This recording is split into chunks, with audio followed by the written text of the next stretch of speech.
Hello everyone, hope you are all doing well and are all safe at your houses or on the ships.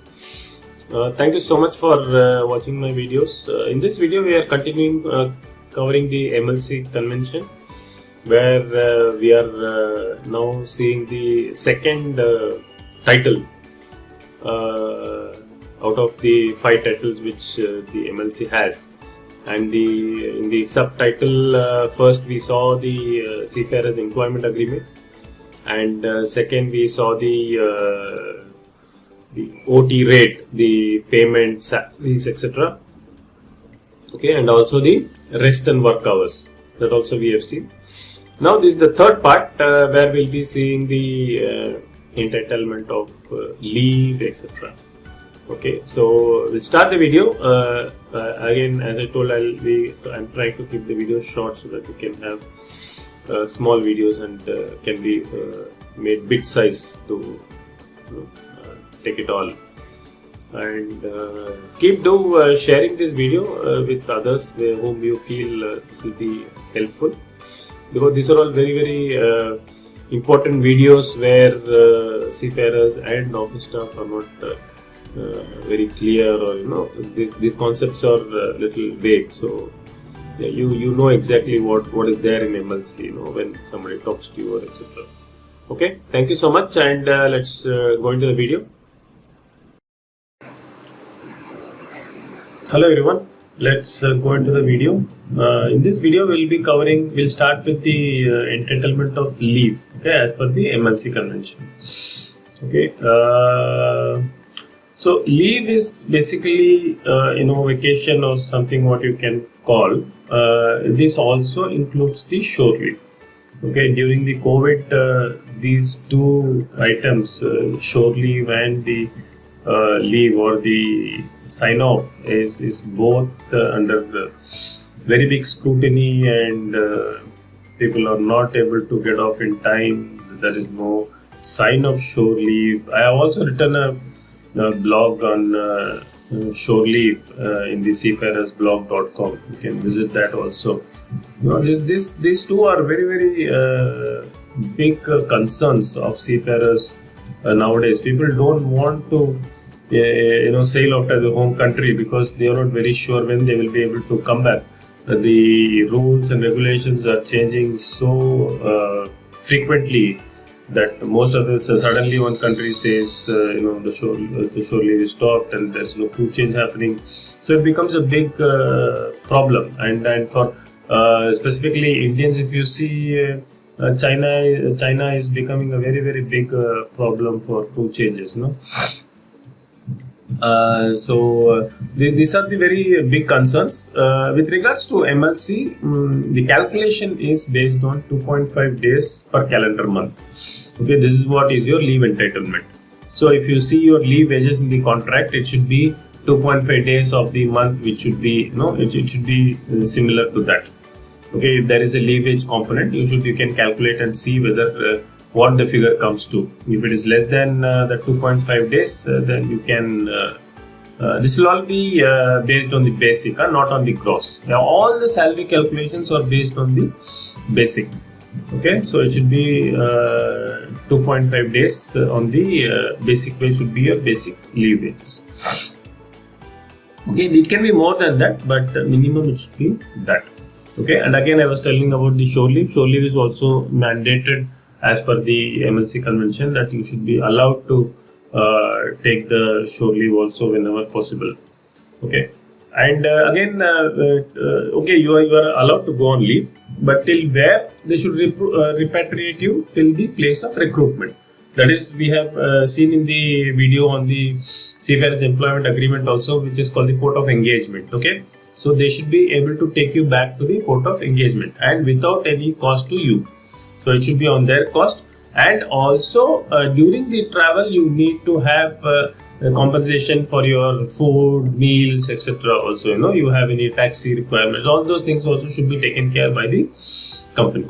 Okay, so this is the point on the leave what MLC says. Okay, so let's go into the slide. Again, that's what I told you. Minimum leave should be 2.5 days per calendar month, and shore leave to be arranged wherever possible. And it should be in your place of residence. They cannot tell you sign off in US and be at US and then go back on the ship. If you are not agreeing to that, then that will not be considered a leave. Okay, so you have to come back to your place of residence. Okay, for example, you are signing off in US. And the ship is coming back after 2 months, so they are telling you, we will make arrangements for you to stay in US. You go back on the ship. That is not considered a leave unless you want to sign off in US and you want to stay in the US. Okay, you don't want to come back to your country of residence. And if US is not your country of residence, then it can be considered. Okay, it's as per the seafarers requirement. Okay, that's it on the leave. Let's go to the next topic, repatriation. Okay, repatriation is a separate heading 2.5, and this is the most important, one of the most important, where this is covered by MLC, that even if your owners are not taking care of this repatriation, we have the P&I club has to cover this. Okay, and the financial responsibility of the company, the P&I has to cover this repatriation cost. So we will go about the points here. What are there? Okay, the maximum period you can be on board is 12 months. Okay, they cannot keep you endlessly. Everybody says 12 months is as per MLC. It is per MLC. Which clause it is? It is 2.5. Now in office staff MLC says you cannot be on board more than 12 months. Where does it say? How does it say? It says in the 2.5 regulation. Okay, if you go there, it's mentioned that no seafarer should be on board for more than 12 months. Okay, in that case, what people do is people give a new contract. Okay, that is agreement to the seafarer. If seafarer is agreeing and they mention another new contract and then they say, that's a different story. But ideally, if seafarer wants to go down and you are extending the period of contract more than 12 months, that is not acceptable. Okay, and as I mentioned, repatriation to be till the place of engagement. Okay, you cannot tell you will sign off and you stay in the port and join. Abandoned. What do you mean by abandoned? This is a very, very big thing which is happening all around the world, especially in Persian Gulf.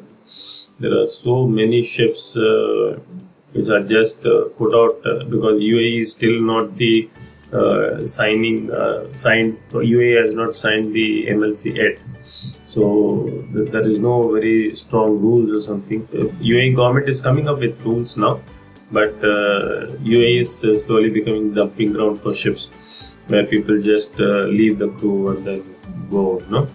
So when you are considered abandoned, that is if you are not paid for 2 months. Okay, salary is not paid for 2 months, and you are not paid for water, fresh water, fuel, food, all those things you are not paid for the 2 months, then you are considered abandoned.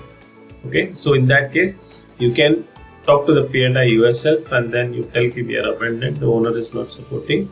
So this cover is already there in the P&I cover is there for your repatriation. So the P&I club has to bring you back to the country. In case of India, the RPSL license is issued based on a bank guarantee. Okay, bank guarantee is based on the number of people you are placing on board. Okay, the minimum bank guarantee is INR 10 lakhs is what is the minimum bank guarantee you are supposed to give to shipping master for getting the RPSL license.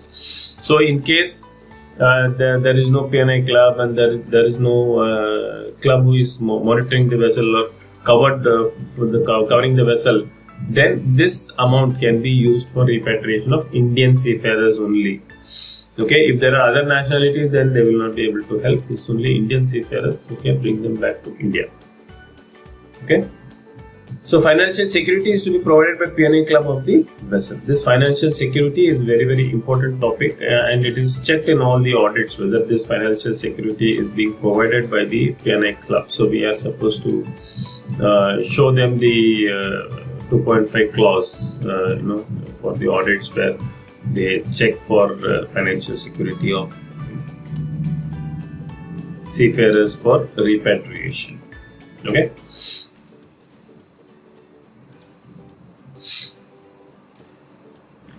Repatriation, we are continuing. Financial security is to be provided by the P&I club of the vessel for below. Okay. What they will cover? Okay, they will cover wages for 4 months. Okay, food, water, fuel, and medical support. Repatriation to designated place. Okay, so whatever is there in the contract of port of engagement, they will take you back there. Okay, and they will pay you 4 months wages. Okay, so as soon as the 2 months completed, you should start. Okay, you just cannot wait. The company will tell, no, we are paying, please wait. So if you go beyond 4 months, you are still going to be getting salary only for 4 months. So if you are on the ship for without salary for 6 months, assume. Then when you go to the P&I club, they will cover only for 4 months. So 2 months you are still lost the salary. Okay, then you will have to go to the court. Then all those things will happen. So, but the straightforward is 4 months P&I club, they have a premium paid, so you are covered.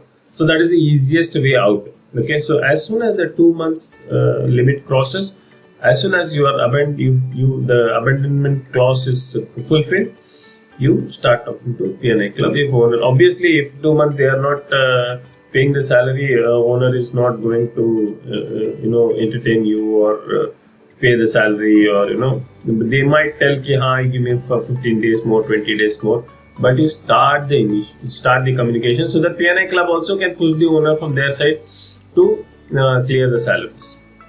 Okay, so please ensure this is taken care. This is for your good, for the seafarers and for the office staff. What is happening on the ship. It is if you are in a company which is doing this and they are not able to pay the salary, so you will also know that 2 months is the limit. After 2 months, you are considered abandoned, and they can start initiating procedures against you. Okay. Aajkal to social media is there. Social media, brings out everything, and 2 months is what is the period where they can actually initiate a legal action. And they can approach the P&I club, they can approach ITF, they can approach the flag state. You're supposed to have a list of authorities whom they can approach, okay, in case of grievance. So not payment salary for 2 months is a big grievance. Okay, so they can you will need to have a process in the SMS system which you need to provide the seafarers when they are joining, for these purposes only. So that they know whom to contact at that time. You have all the contact details mentioned so that they can directly contact them. Okay. Seafarer compensation in the event of ship's loss or foundering. Okay. This is different. In the previous case, it was abandoned, meaning what? The owner has abandoned the crew. The ship is safe. Only the owner doesn't have the money to run the ship. Okay, so that's what is called abandonment. Don't confuse this with abandoning the ship.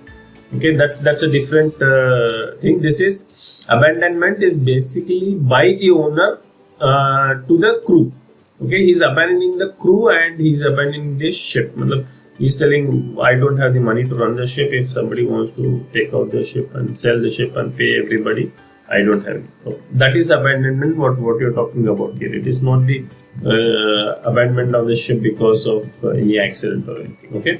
Now what we are talking about is the seafarer compensation in the event of ship's loss or foundering. This is what is the proper abandoning of the ship. The ship is sunk or ship has got fire. There is some emergency and the crew have to leave the ship. In that case, they should be compensated for 2 months of salary, okay, in case you are unemployed.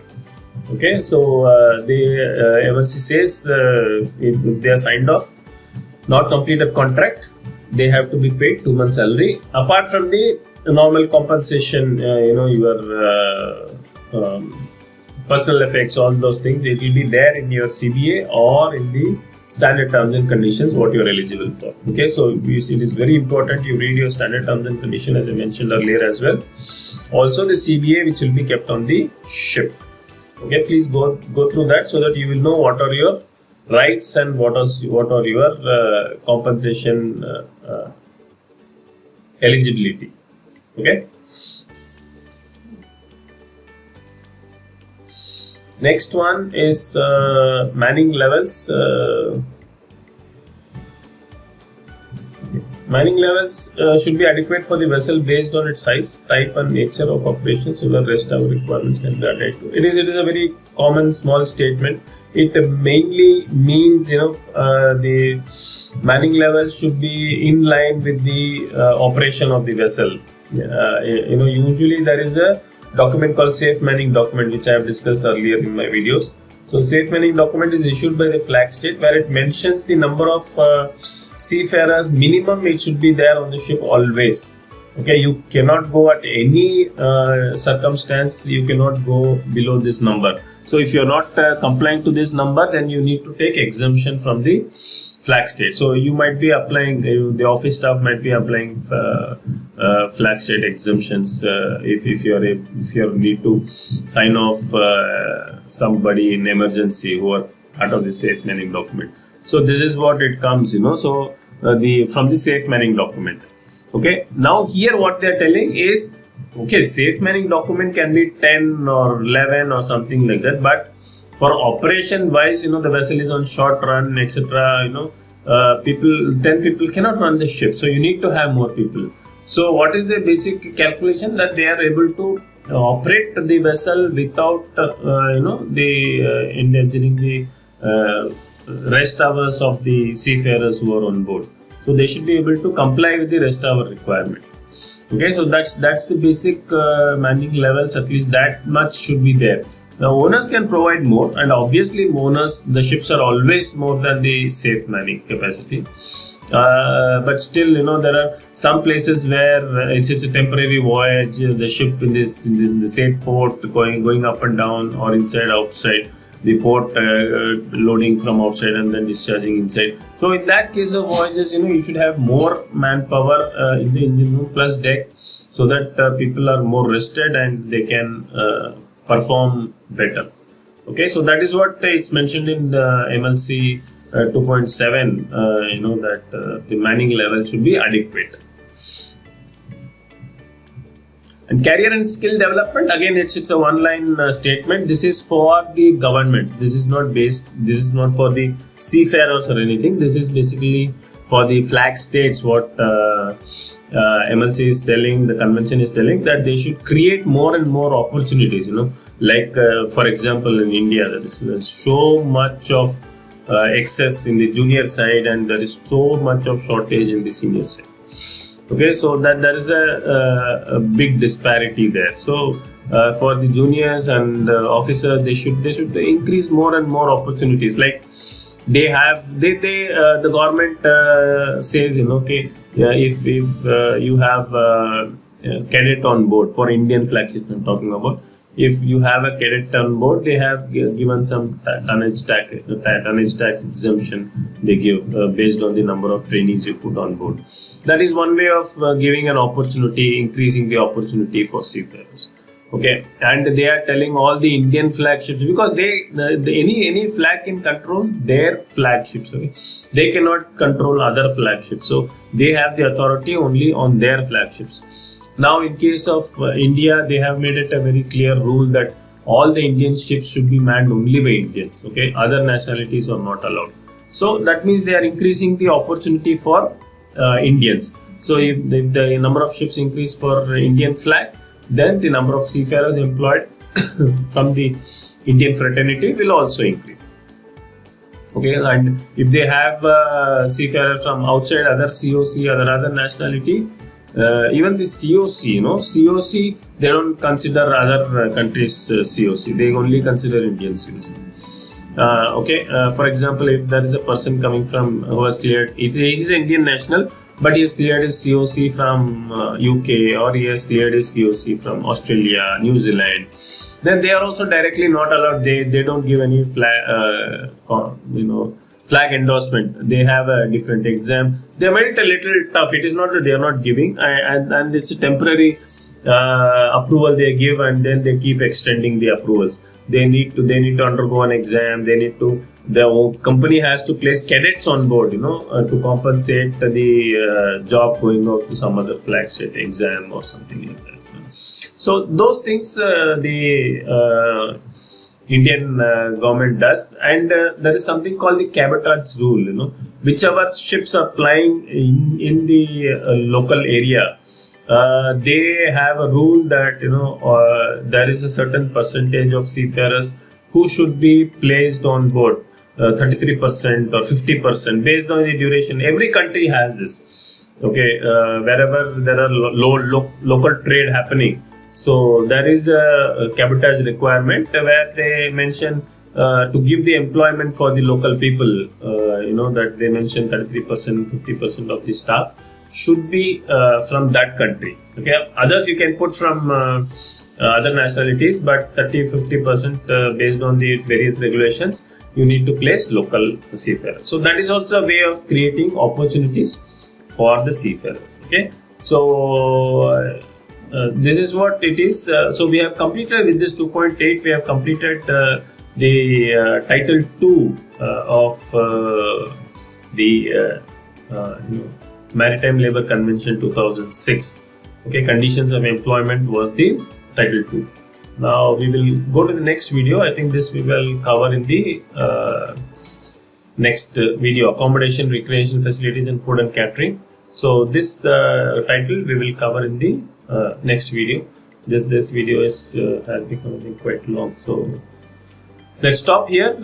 Thank you so much for watching this video. Please do comment if you gained from this video and you felt there is some more details I could have added, or you have any doubts on MLC or any other shipping related topics, office and seafarers. I will be more than glad to help.